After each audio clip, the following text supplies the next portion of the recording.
buenos días, compañeras y compañeros participantes del Congreso Latinoamericano de Sociología ALAS Costa Rica 2015. La Universidad Técnica Nacional le da la más cordial bienvenida al encuentro ALAS Socioambiental, tejiendo utopías y acciones colectivas, con las palabras del señor Marcelo Prieto Jiménez, rector de la UTE.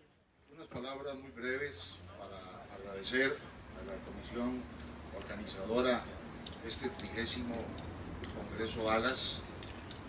2015, que nos haya permitido contribuir con el esfuerzo de todas las universidades públicas de Costa Rica a la realización de este evento de trascendencia y de impacto no solo latinoamericano sino mundial. Para nosotros es un verdadero honor poder ser una de las sedes de este evento y nos complace de manera muy especial ser la sede para tratar los temas ambientales y socioambientales que van a desarrollarse en el día de hoy en el desarrollo del Congreso aquí en la Universidad Técnica Nacional. Sean los sociólogos, cientistas sociales, estudiantes que nos acompañan de toda América Latina, bienvenidos a la Universidad Técnica Nacional. Esta es su casa y nos sentimos muy honrados de que estén acompañándonos en el día de hoy. Muchas gracias por estar con nosotros y deseo los mayores éxitos a los trabajos que ustedes van a desarrollar en el transcurso del día de hoy aquí en la sede UTN del 30º Congreso ALAS 2015. Muchísimas gracias a todos por estar con nosotros y bienvenidos.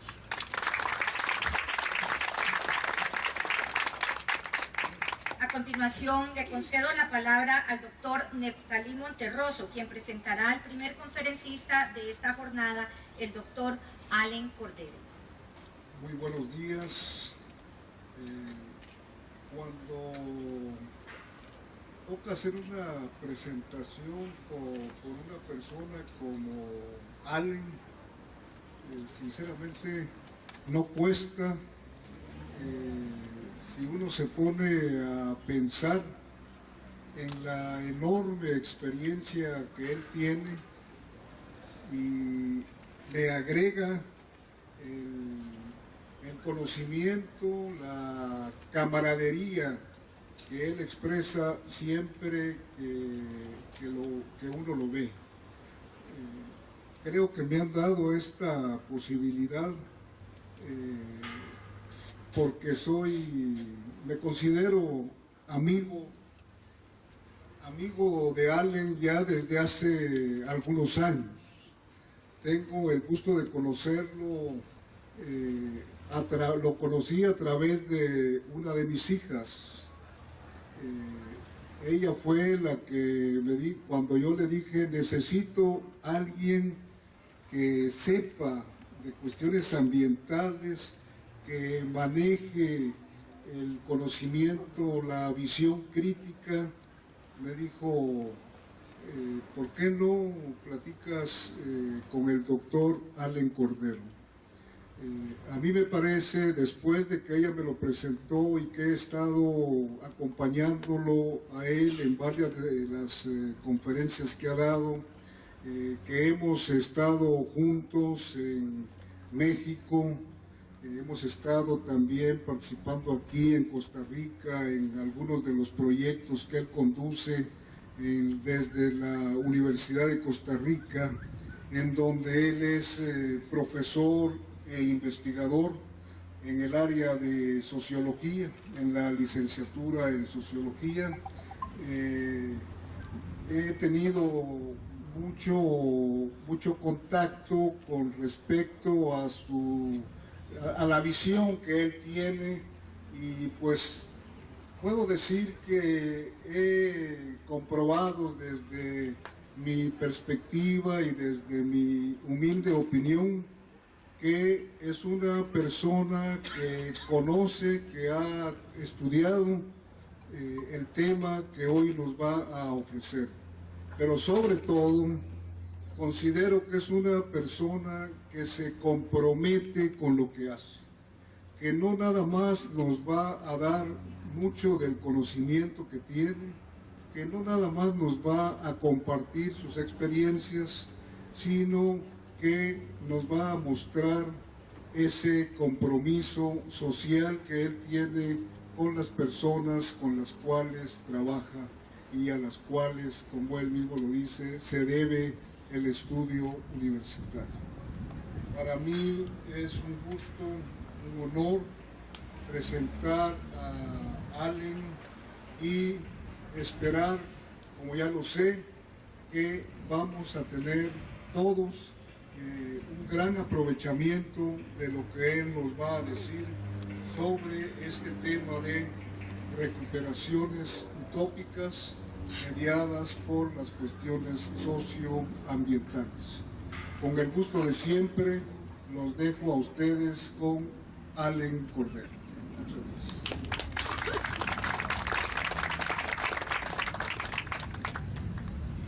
Buenos días a todas y todos. Muchas gracias al señor rector don Marcelo Prieto por brindarnos este espacio de uno de los encuentros del Congreso ALAS. Muchas gracias a todas y todos ustedes por su presencia. Agradezco también al profesor Neftalí Monterroso por la presentación que ha hecho y retomo algunas de las palabras que dijo en el sentido de compartir experiencias, porque sé que todas y todos ustedes tienen valiosas experiencias y conceptos respecto a todo el tema de el desarrollo en su relación con el medio ambiente, la relación de la sociología o de las ciencias sociales en general con los temas de la naturaleza. Entonces, pues ese va a ser más el tono, un tono de compartir experiencias con ustedes, una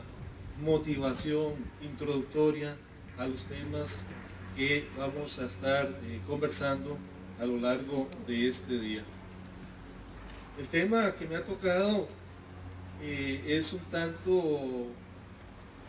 libre de responsabilidades, ¿verdad? Porque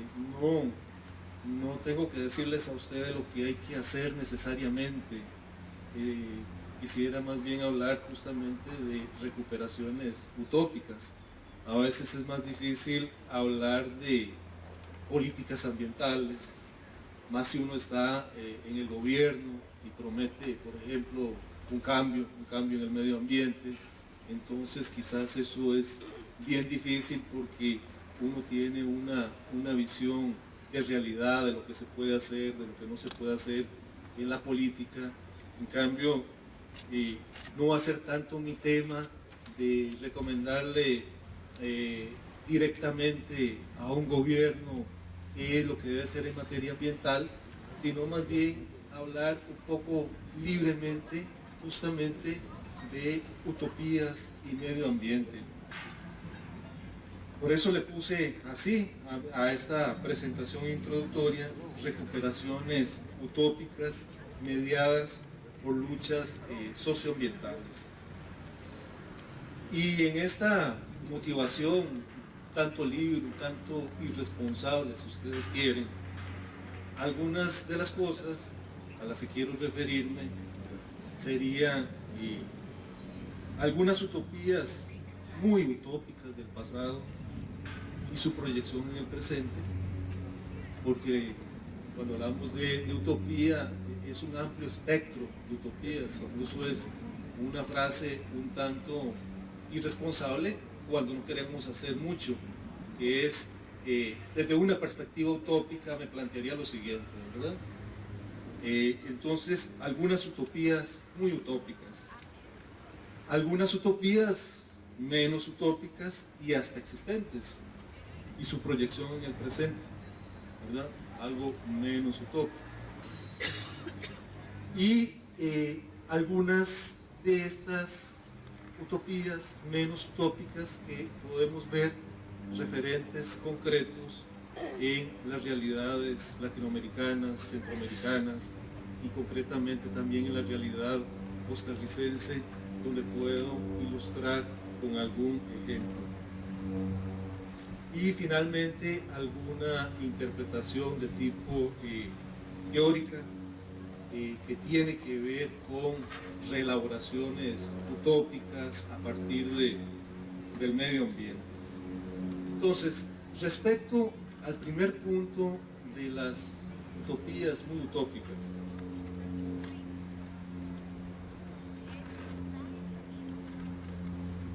se dice que una de esas utopías es la del paraíso terrenal, ¿verdad? Una imagen utópica, religiosa, cristiana, idílica, y donde hay una imagen también de la naturaleza con el jardín del Edén, pero lamentablemente con el fruto, con el árbol de la fruta prohibida, el pecado original. Para algunos no una manzana, para el Gioconda Belli un higo, ¿verdad? Porque el paraíso perdido está en Irak. El infinito en la palma de la mano, de acuerdo a Gioconda Belli. Pero, ¿qué nos dice esa utopía muy utópica respecto al presente? Aparte de esa imagen idílica, yo pienso que nos deja la utopía para el más allá. Sí, porque este sería condenados justamente por el pecado original, estaríamos en un momento de pagar justamente por ese pecado, el hundimiento de los humanos, y por lo tanto esperar ir más allá para ver si recuperamos algún tipo de paraíso. Otra imagen utópica que se tiene como muy utópica es, me parece, la de la República de Platón, pero que ya no aparece una imagen natural en la República de Platón, sino más bien imagen política, ¿verdad? Porque sería filosófica, sería idealmente el gobierno de los filósofos. No hay entonces una imagen de la naturaleza, una propuesta sociopolítica de gestión de la sociedad. Esta utopía muy utópica, en su proyección con el presente, más bien se le ha tendido a relacionar, lamentablemente para los filósofos, con gestiones totalitarias, ¿verdad? Con gestiones totalitarias, porque sería una élite la que va a dirigir los destinos del cuerpo social. Otra utopía muy utópica sería la de Tomás Moro, ustedes bien saben, pero sería una utopía filosófica, de ficción, pero ya plantea una idea social que sería la de la abolición de la propiedad privada. En términos de imagen natural, una isla en forma de media luna, armonía entre campo y ciudad, rotación de los habitantes en esta utopía, pero me parece que el énfasis es de tipo sociopolítico, de organización sociopolítica. Creo que esta utopía, siendo muy utópica, tiene supervivencias en los sistemas de propiedad colectiva, e incluso algunos de estos sistemas sobreviven, principalmente en algunas comunidades indígenas y campesinas. Respecto al siguiente punto que me quiero referir, que serían algunas utopías menos utópicas, que es cuando la utopía entra al campo de la realización político-social. Entonces se dice, por ejemplo, que la propuesta del cooperativismo, cuyos fundadores utópicos, unos de los cuales Robert Owen y Charles Fourier, plantearon distintas propuestas, el cooperativismo, y que inicialmente se planteó al tema de la producción para abaratar los costos de la producción y para crear sistemas más equitativos. Esa utopía me parece que tiene actualmente proyecciones, y es obviamente la propuesta cooperativista aplicado en muy distintas vertientes, actividades, desde experiencias autogestionarias y también este campo del cooperativismo también muy echado a menos respecto a la propuesta utópica, que serían cooperativas más de orden tradicional, prácticamente grandes empresas privadas que funcionan en nombre de la utopía original del cooperativismo. Utopías muy importantes en América Latina, me parece que utopías menos utópicas, repito. Me parece que aquí deberíamos hacer referencia a la tierra comunitaria indígena y campesina, los Calpulli en México o los Ayllu en Perú, ¿verdad? Distintos tipos de gestión colectiva o de propiedad colectiva de la tierra, independientemente, y es parte de lo que un poco más adelante voy a hablar, de si estos sistemas de propiedad colectiva indígena y campesina se mantienen intactos o más bien sufren justamente los embates de los antiutópicos, es decir, de justamente el capitalismo abriéndose paso y tratando de inscribir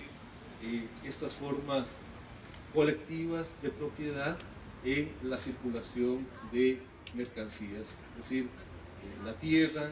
como un bien importantísimo para la acumulación de capital. El carácter de estas formas colectivas, nos estamos refiriendo a supervivencias de tierra comunitaria indígena en distintos países en forma de territorios o distintas formas de gestión indígena. Como sabemos, y aquí el profesor Neptalí puede ayudarnos, la Revolución Mexicana de 1911-1914 tuvo como epicentro social la tierra para los campesinos. Y en la Revolución Mexicana esta gran aspiración se expresó en el conocido Plan de Ayala de 1911, eje de la Revolución Campesina Popular Mexicana. En la imagen de la naturaleza, estuve un poco investigando respecto a si hay alguna imagen de la naturaleza de la Revolución Mexicana, y está el caso de la comuna de Morelos, que fue la experiencia más avanzada de revolución, expropiación de los ingenios azucareros, pero que era lo que aconsejaba Emiliano Zapata y los revolucionarios mexicanos de ese tiempo. Distribución de la tierra para los campesinos, sembrar para comer, y algunos campesinos se mostraron escépticos respecto al consejo de Zapata de producir caña para los ingenios, es decir, de industrializar la producción agraria. Tierra para trabajar fue la gran reivindicación de esa revolución, y nacionalización de los bosques con gestión productiva, pero me parece que siendo una revolución campesina, el énfasis es social, es de poner la tierra a producir, es de quitársela a los terratenientes y dársela a los campesinos para trabajarla, pero todavía, por lo menos en lo que yo estoy investigando, no habría como una visión de algo de lo que ahora llamamos una imagen natural, sino que probablemente la naturaleza se da por sí unido a los saberes campesinos de la producción para vivir. La proyección para el presente de este tipo de utopía, de gran utopía que fue la Revolución Mexicana, es la lucha por la sobrevivencia desde la conquista. Y esta revolución sobrevive como disputas entre modos de producción. No es solamente, me parece, de la realidad mexicana, sino que de diversas realidades latinoamericanas. Es la lucha entre el modo de producción dominante y modos de producción anteriores de gestión colectiva. Esas luchas entre modo de producción capitalista y modos campesinos, indígenas, de propiedad colectiva, a veces ha dado lugar a formaciones sociales híbridas y a discusiones de qué es lo que domina, si la mercancía capitalista o predominan modos de gestión campesina, comunitaria, indígena.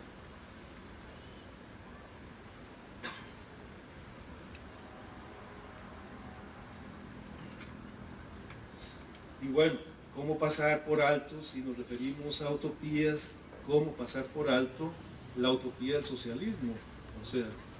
no sería absolutamente sesgado hacer un recuento de utopías menos utópicas sin referirnos al socialismo, porque fue la gran utopía, el socialismo histórico, es decir, la promesa, las primeras propuestas utópicas justamente del socialismo, del cooperativismo, dieron lugar posteriormente a formaciones políticas, teóricas,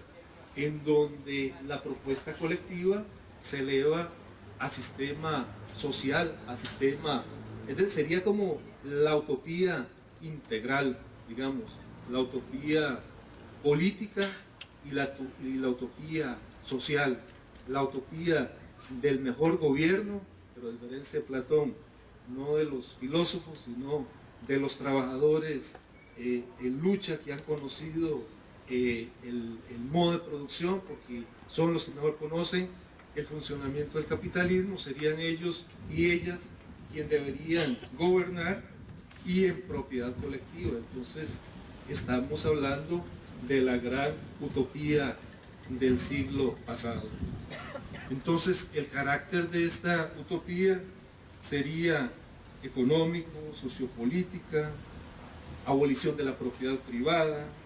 gobierno de los trabajadores, no de los filósofos, o los filósofos apoyando a los trabajadores en combinación, asesorándolos, filósofos trabajadores, porque también los filósofos tendrían que trabajar. Imagen de la naturaleza en esta utopía, bueno, es parte de las carencias que se le ha planteado a la utopía del socialismo histórico, del que existió. Más bien, a esa utopía se le ha criticado de ineficiente energética, en el caso de lo que fue la Unión Soviética, o muy depredadora de la naturaleza, como fue su concreción, por ejemplo, en el caso de China, ¿verdad? O sea, ya el capitalismo chino fue absolutamente depredador y se prolongó a los años de la revolución, de lo que fue la revolución china, porque ya esa revolución también tendríamos, de esa utopía, tendríamos lamentablemente que hablar del pasado. La proyección en el presente, en el caso de América Latina, pues no es que esa utopía estaría absolutamente muerta, sino que sobrevive en distintas propuestas, en lenguajes, en el socialismo del siglo XXI, en el socialismo bolivariano. Serían los países que hacen referencia o explícitamente se autodeclaran como de algún tipo de socialismo, Venezuela, Bolivia o especialmente incluso en Cuba, a pesar de los avances de la propiedad capitalista y de formas de gestión capitalista en lo que fue la gran utopía latinoamericana que fue Cuba. Entonces, este campo de la utopía del socialismo histórico es un campo muy vivo y que me parece que tiene que ver con la recuperación crítica y superada del socialismo, y también me parecería, si es posible, recuperar la misma Revolución Mexicana, o si la Revolución Mexicana tiene que ver con las utopías socialistas o no tienen que ver con esas utopías, son cosas muy separadas. Aquí ya voy a hacer algunas reflexiones más de tipo teórico,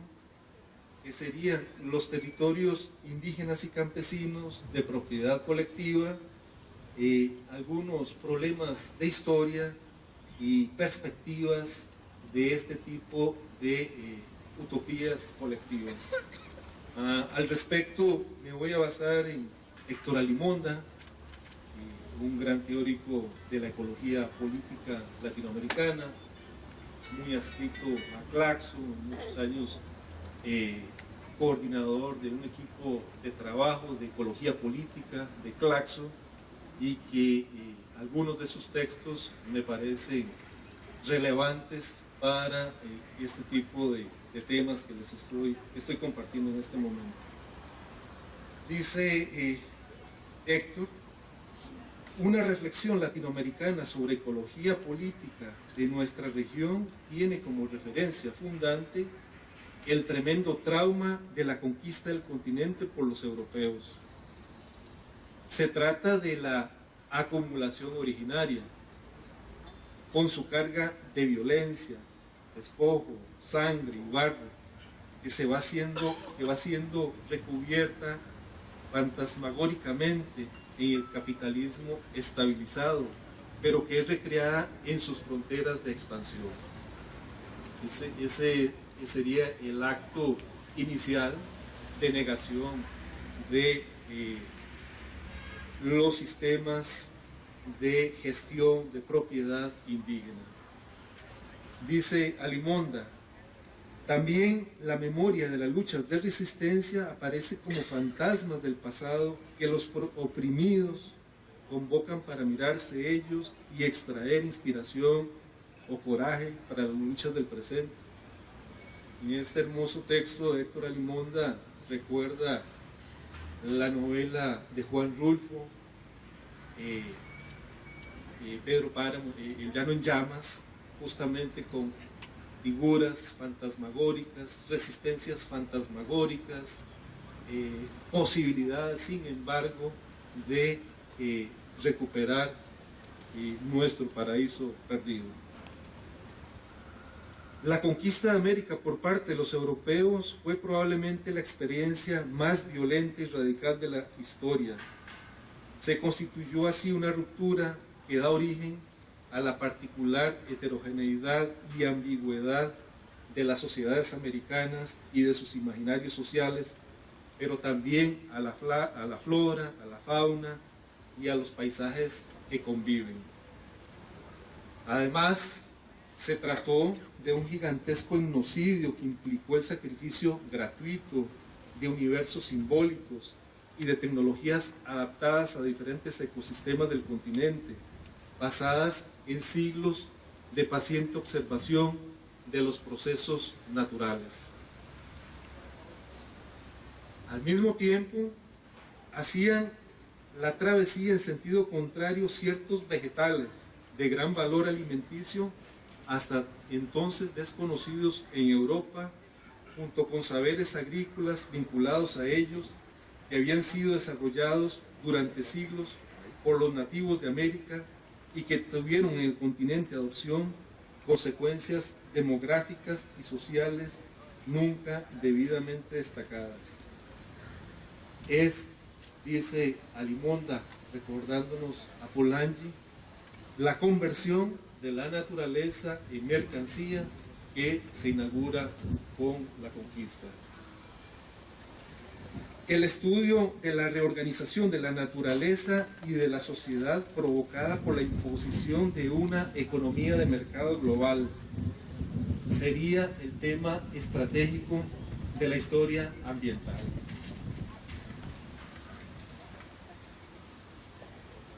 Sin embargo, hay elementos positivos desde el punto de vista de Limonda. Uno de ellos es que la propia heterogeneidad como condición concreta de existencia y reproducción de la sociedad crea la posibilidad de articulaciones plurales y del riquísimo intercambio de experiencias socioambientales alternativas a la lógica de rapiña, así como de lazos cooperativos y solidarios. Son las utopías del pasado andino. Entendería esto yo como espectros del pasado, sobrevivencias de formas colectivas que entre ellas mismas pueden comunicarse, pueden fortalecerse, campos de resistencia para aprender conjuntamente y continuar defendiendo lo que nos queda de estas utopías indígenas y campesinas. Por tanto, coincidimos con la perspectiva de Alimonda y de Daniel Ben Said, quien propone la inutilidad de superponer la economía política desarrollada por Marx, que mantiene su vigencia, con la perspectiva de la ecología política. Se pueden relacionar, se pueden complementar. Se trata de dos campos teóricos estrechamente vinculados y que en vez de ponerlos a pelear, resultaría más fructífero profundizar en la economía política y en la ecología política, en vez de ponerlos en pugna.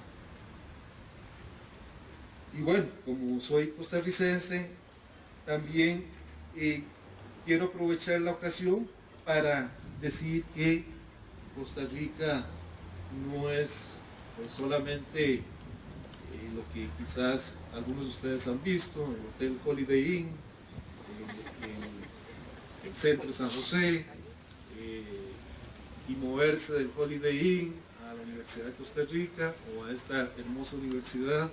que recientemente tenemos y que sería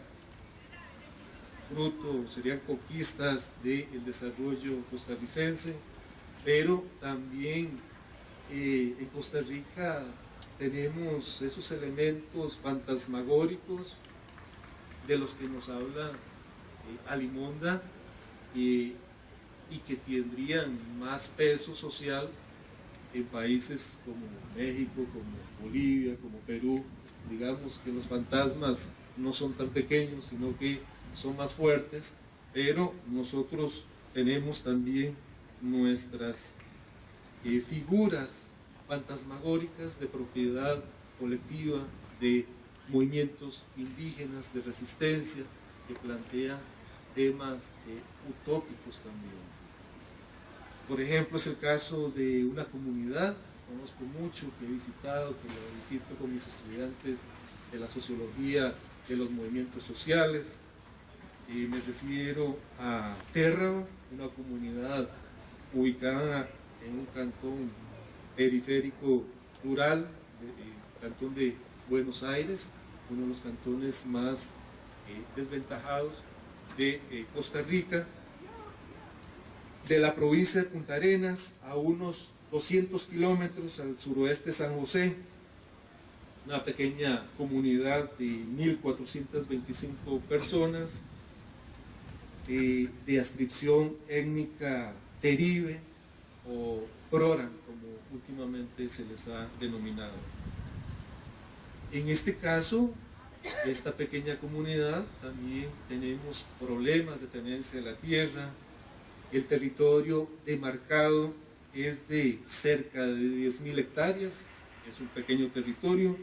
pero esta etnia solamente tiene en este momento el 12% de su propiedad en manos, digamos, del pueblo originario. Los indígenas de esta comunidad se autorreconocen como tales y se nombran a sí mismos como térrabas o broran,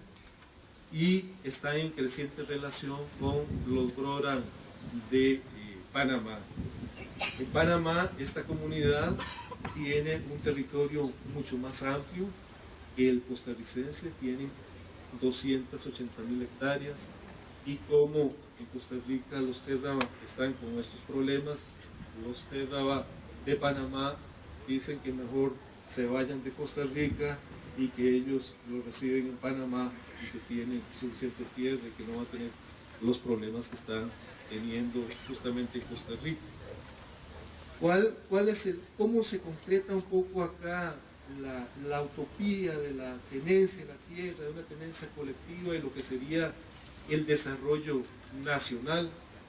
el desarrollo costarricense, tener electricidad, la mayor parte de nuestros hogares con electricidad, con un desarrollo socioeconómico y de salud que se pone evidentemente como ejemplo comparativamente respecto a otros países centroamericanos e incluso otros países de América Latina. Bueno, me parece que una de las contradicciones justamente entre pequeña utopía y el desarrollo del capital en Costa Rica tiene nombre energético, tiene nombre de electricidad, porque justamente para que Costa Rica continúe desarrollándose en términos energéticos, que sería, digamos, la fuerza de la economía, de las industrias que se instalan en nuestro país, del éxito costarricense respecto a atraer capital extranjero, que sería como lo dominante de la política económica, el traer empresas de alta tecnología, por ejemplo Intel, bueno, que ya ahora no está tan acá, pero que fue importante, que necesita grandes cantidades de energía, de agua, por ejemplo, significaría que para el 2024, o sea, más o menos dentro de 9 años, se estarían requiriendo en Costa Rica 18.148 gigawatts, lo que significaría un ritmo promedio anual al 5% de crecimiento energético, que es un crecimiento moderado de crisis económica, porque si los países centrales, Estados Unidos, no tuviera crisis económica como la ha tenido desde el 2008, entonces las consecuencias en un país periférico como Costa Rica no sería una demanda moderada del 5%, sino que serían demandas más altas. Estos son demandas de crecimiento energético en tiempos de crisis, 5%. Pero aún así, siendo el 5%, que son proyecciones conservadoras, reflejarían de todos modos un crecimiento de justamente de la energía. Y aunque la mayor parte de la energía eléctrica costarricense es de origen hídrico, crecientemente se ha venido introduciendo la energía de origen térmico. La de origen térmico significa el 9% de la producción eléctrica nacional, por lo tanto se sigue dependiendo mucho de los ríos. En concreto, esto significa que en los próximos 10 años se requiere duplicar la producción eléctrica. Pero las estimaciones del propio Instituto Costarricense de Electricidad significan o han planteado que la máxima posibilidad sería triplicar dicho potencial, subirlo a 7.100 megawatts, 1.000.000 de vatios. Por lo que el horizonte inmediato de un crecimiento energético del 5% significaría presionar a comunidades indígenas y a territorios naturales protegidos, a parques nacionales, para obtener energía. Entonces creo que ahí me parece que habría como un claro ejemplo de cómo el desarrollo del capitalismo, que es energía, no solamente tener capital, ¿verdad? Capital de inversión, sino que una de sus fuentes es tener energía, requiere, para cumplir con estas metas, requiere contradecir a pueblos indígenas y contradecir también en cierto momento políticas que le han dado fama a Costa Rica en el ámbito internacional y que probablemente por eso, por algunas horas iluminaron, creo que el lunes iluminaron la Torre Eiffel con los colores de Costa Rica y pusieron Costa Rica 100% pura vida. Pero esto hay que tomarlo con pinzas, y qué bonito que la Torre Eiffel, emocionante, esté con los colores de Costa Rica, pero tenemos que, y en un contexto de sociología, tenemos que ver si nos merecemos estar ahí en el contexto de ese tipo de situaciones. Y esta pequeña comunidad ha enfrentado el proyecto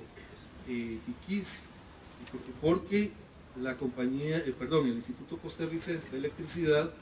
justamente como parte de responder a ese 5% de crecimiento en la demanda, tiene una propuesta de construcción de una represa hidroeléctrica en uno de los ríos más importantes del país y que tiene que ver justamente con la comunidad de Terra. Entonces ahí habría la contradicción entre comunidad, territorio, un pequeño territorio que también se lo hemos quitado, porque ni siquiera 10.000 hectáreas se las hemos dejado, sino que ya a través de los campesinos mestizos les quitamos 9.000 hectáreas. Entonces les dejamos solamente 1.000 hectáreas y el 10% del territorio. Y ahora queremos ponerle una represa para quitarles el río, para transformarles el río, para quitarles también parte de su historia, porque sus ancestros están enterrados ahí, parte de la riqueza arqueológica está ahí. Entonces es el desarrollo costarricense, el desarrollo también de nuestras clases medias, porque no solamente las empresas extranjeras tendrían que ver en esto, sino el desarrollo costarricense que no se detiene en contradicción con una pequeña comunidad. Pero esta pequeña comunidad ha logrado detener por el momento el proyecto, siendo tan pequeña y utilizando esos recursos fantasmagóricos de Alimonda, ha logrado detenerlo. Se ha organizado, ha constituido distintas organizaciones. Muchos de las organizaciones ambientalistas hemos sido indiferentes o no nos damos ni cuenta de lo que pasa en Terra, ni siquiera, me parece a mí, los ambientalistas muchas veces, ni las organizaciones sociales. Entonces, por así decirlo, con recursos fantasmagóricos, con uñas y dientes de nuestros ancestros indígenas, ha resistido a este proyecto, y de manera muy importante con alianzas internacionales, y llegó el defensor representante de los pueblos indígenas de la ONU y dijo que esto era injusto, que sin una consulta a la comunidad de Terra se hiciera este gran proyecto de 2.000 millones de dólares, que no le va a significar nada a la comunidad, y se detuvo hasta el momento. Recursos de sobrevivencia utópica. Es ahí donde ha continuado, y con distintos tipos de organización comunitaria, con organización de las mujeres también, una organización que se llama Mano de Tigre, que están separadas un poco de los hombres indígenas, porque las mujeres también se quejaron del tipo de organización masculina de los compañeros térrabas, entonces se separaron también para plantear ellas mismas reivindicaciones que les interesan y al mismo tiempo haciendo un frente común con las organizaciones de varones en lo que respecta a este tipo de temática.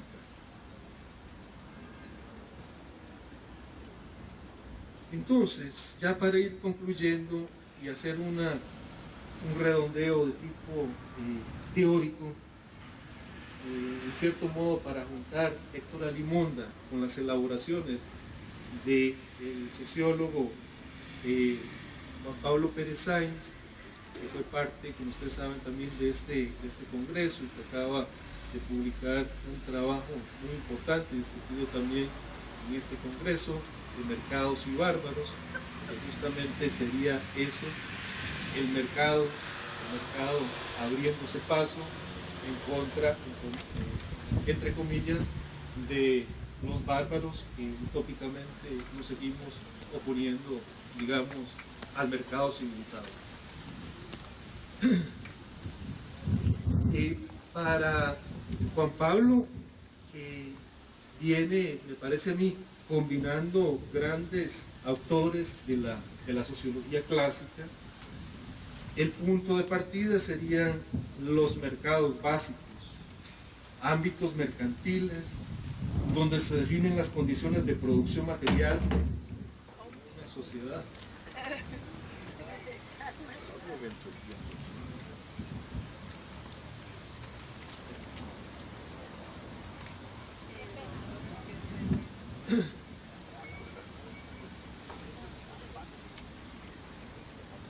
Espero que no sea la mano invisible del mercado. Los mercados básicos serían los mercados como el laboral, el de capitales, el de seguros, incluso el mercado del conocimiento. Lo que se pone en juego en el mercado es la producción del excedente. De manera que la exclusión desde esta perspectiva se plantea en términos de desigualdades de excedente, es decir, cómo se apropian los distintos grupos sociales del excedente. Y las dos preguntas centrales de las desigualdades serían: ¿de qué desigualdades estamos hablando? Que sería poder en los mercados para posibilitar generar la generación y apropiación del excedente, y ante la pregunta de desigualdades entre quienes, no solamente desigualdades entre individuos, como lo plantea la óptica del análisis liberal, sino que serían desigualdades de grupos sociales, que serían pares categóricos, ¿verdad? Mujeres, hombres, mujeres en situación de desventaja respecto a los hombres, indígenas, no indígenas, indígenas en situación de desventaja, personas urbanas respecto a rurales, los urbanos como acá, en ventaja respecto a los rurales, pero en desventaja respecto justamente a las disputas por el excedente. Ese sería el tema, en las disputas del excedente, porque el mercado funciona en términos de apropiación de excedente, existiendo dos campos privilegiados de apropiación del excedente, que sería el clásico de Marx, que sería la generación de plusvalía, de plusvalor a partir de la explotación de la fuerza de trabajo, y el otro, planteado más desde la perspectiva del sociólogo estadounidense Charles Tilly, ¿verdad?, que sería acaparamiento de oportunidades de acumulación. Cuando hablamos de los fantasmas del pasado, de las tierras comunitarias, de México, de Perú, o esta pequeña comunidad que les he relatado de nuestra Costa Rica, entonces estamos hablando justamente de que estas tierras y estas comunidades tienen por tradición parte de lo que el capital necesita como oportunidad de acumulación, digamos, para el desarrollo del capital. Necesita agua para convertirla en energía, para abastecer empresas y abastecer nuestros hogares y abastecer justamente el desarrollo urbano, porque necesita continuar generando excedente, porque si no el capitalismo no va a funcionar y no hay inversión extranjera ni nacional que quiera venir para no ganar. Entonces, al plantear el tema del agua, o al plantear propiamente el tema de la tierra, cuando no es solamente el agua, sino la tierra, la que se le quita a las comunidades indígenas, es para convertirla en oportunidad de acumulación, digamos, como primer paso, como oportunidad de acumulación para después aplicar el segundo paso,